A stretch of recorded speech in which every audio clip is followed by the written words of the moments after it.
Eyewitness News is your back-to-school authority. And for the kids, it is soon the return of homework and tests. Oh boy. And also, unfortunately, the adjustment of their sleep routine from this lengthy summer vacation. Channel 3's Waterbury Bureau Chief Dennis Valera has some tips right now on how to get your kids ready for the new school year. A proper night of sleep could be the difference between a good or bad day at school. A doctor with Connecticut Children says the best way for your kids to get back into a good sleep routine is to start early.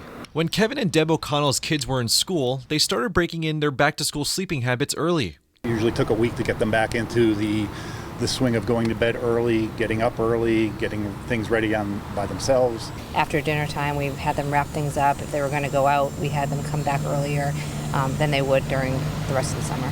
While a week ahead is good, Dr. Linnell Schneeberg, a pediatric sleep psychologist at Connecticut Children's, says you should start earlier, beginning in August. She says parents should start getting their kids up 15 minutes earlier every few days. It'll help move up their bedtime too. If you get your child up, let's say you start getting your child up at 8:30 a.m. instead of 8:45, you make sure they kind of go outside and get a little activity and have some breakfast. Those three things teach the brain, oh, this is my new rise time. This is what you want. At bedtime, Dr. Schneeberg says a good bedtime routine is key. It could include things like a bedtime snack, a bath, or reading a book.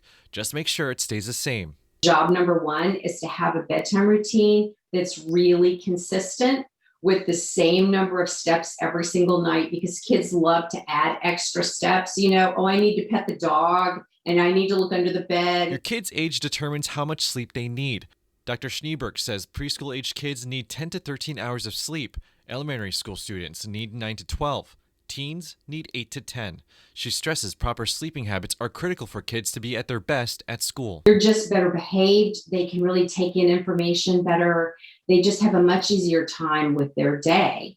And then when they go home, when you sleep well, you really incorporate and organize and categorize all those things that you learned at night. Dennis Valera, Channel 3 Eyewitness News.